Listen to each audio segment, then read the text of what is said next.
Game 6 of the Eastern Conference semifinals as the Washington Wizards host the Boston Celtics. Welcome into another edition of the Celtics pregame report with Josue Pavone. I'm alongside Ava Wallace of the Washington Post to preview tonight's matchup as the Wizards are now one game away from elimination. Ava, thanks for stopping by. Absolutely, anytime. So it felt like after back-to-back poor outings in games 3 and 4 that the two hit pointers got the best of Avery Bradley. That was before he dropped 29 points and propelled the Celtics to take Game 5. Is it fair to say that Scott Brooks and the Wizards didn't plan for Bradley to have such a monster night and that their sole focus is to lock up Isaiah Thomas? What kind of adjustments do you think Brooks will be making for Game 6 in terms of locking up Avery Bradley? Yeah, you bring up a huge point. We heard it kind of from the Wizards all week that the key to their win in Boston, to them stealing a win on the road, which they haven't done, I think, since 2014 at TD Garden, was they wanted to shut down Isaiah Thomas and they wanted to be a better defensive team. They did an okay job handling Thomas, and their defense certainly wasn't their best of the series, but they definitely didn't plan for Avery Bradley to have a night like he did. I think they kind of knew Al Horford was going to do the things he's always able to do. They just don't match up that well against him. Marcin Gortat, pretty old school center for the Wizards there, and he's not really good at chasing Horford around and keeping him from getting the three ball in his hands. So the Wolves players, they always say play better at home, but I don't even know that the Wizards really accounted for them so much as they did. As they glued Bradley Beal and Kelly Oubre Jr. to Isaiah Thomas. So aside from Bradley's performance, what do you think is the biggest reason why the Wizards were blown out in Game 5? For this series, I feel like home court advantage has meant everything. The Wizards absolutely blew the Celtics out of the water on their home court in Verizon Center, and it's been such a weird. It's been really hard to get a handle on this series, kind of because of that. You know, you have the top seed in the Eastern Conference and the number 4 seed. It should be kind of easy. It should be like the other series we saw in the Eastern Conference. This should have been way more plain and simple, but each team is really taking care of their own at home, and it's been kind of wild to see the pendulum swing back and forth so drastically.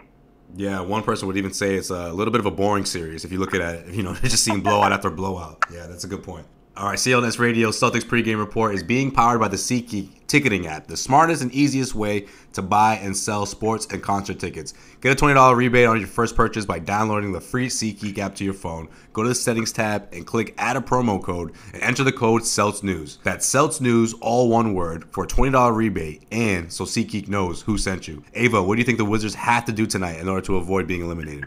They've got to focus, and they've never had that problem at home, really. They put together one of the best home slates in franchise in decades, I think, in the franchise this season, but they can't kind of let their minds wander. They can't let their defense wander.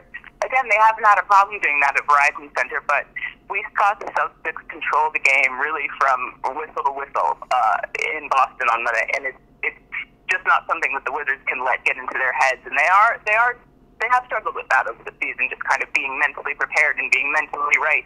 So if they do that and they put on a good defensive show, I really think we're going to be back in Boston. All right, well, I guess you just answered my last question. I was going to ask you, prediction time. So you think they're going to win Game 6?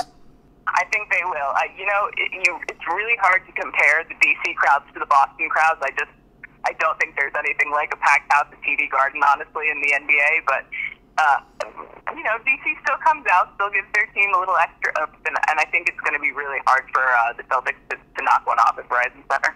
Speaking of crowds, what do you think about the whole Kelly Oubre chants, TD Garden screaming F you to Kelly Oubre? Do you think that a lot of the Wizards players were offended? Do you think they're just trying to play it off? What's your whole take on it?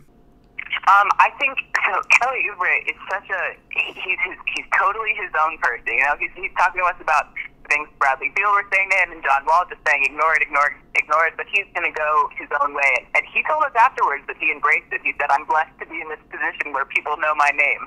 I kind of can't see him when he says that. He's an interesting guy, so I think everyone was expecting it. I think it did rattle him just a little bit, but he's a young guy. He is the youngest player on the Wizards roster, and he handled it pretty well.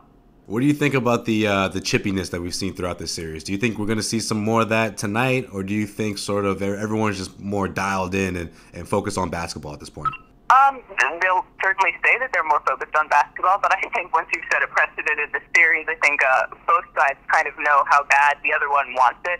So I don't think we're going to see Well, actually, I go and say I don't think we're going to see anything crazy, but then the last time we were in D.C., we saw KYRIE level a dude. So, yeah, that was crazy. I think it's going to be, I think they might have gotten that out of their system, but you never know, and you know what?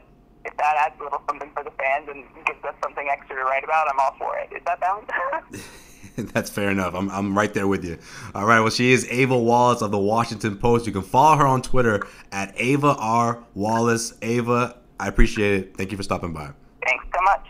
All right, well, that's going to do it for this edition of the Celtics pregame report. Special thanks to Ava for joining me and to everyone who tuned in to yet another edition of the Celtics pregame report. Tonight's postgame show will air immediately following tonight's game on clnsradio.com. Call in toll-free at 347-215-7771 after the game to get on the airwaves. Or, just like this show, you can listen to it on demand, anytime, any place, anywhere on the CLNS Radio mobile app. Be sure to check out the Garden Report after the game on the CLNS Radio YouTube channel at youtube.com/CLNS Radio for all the raw and uncut videos from the locker room and the press table, as Jared Weiss will be reporting from Washington, D.C. We'll see you again on Monday, whether it's Game 7 between the Celtics and the Wizards or Game 1 of the Eastern Conference Finals. Weekday shows air on the Celtics Newsfeed channel on iTunes, Stitcher, and the CLNS Radio mobile app. For today's Boston Celtics pregame report with Joseph Pavone, this is Joseph Pavone signing off.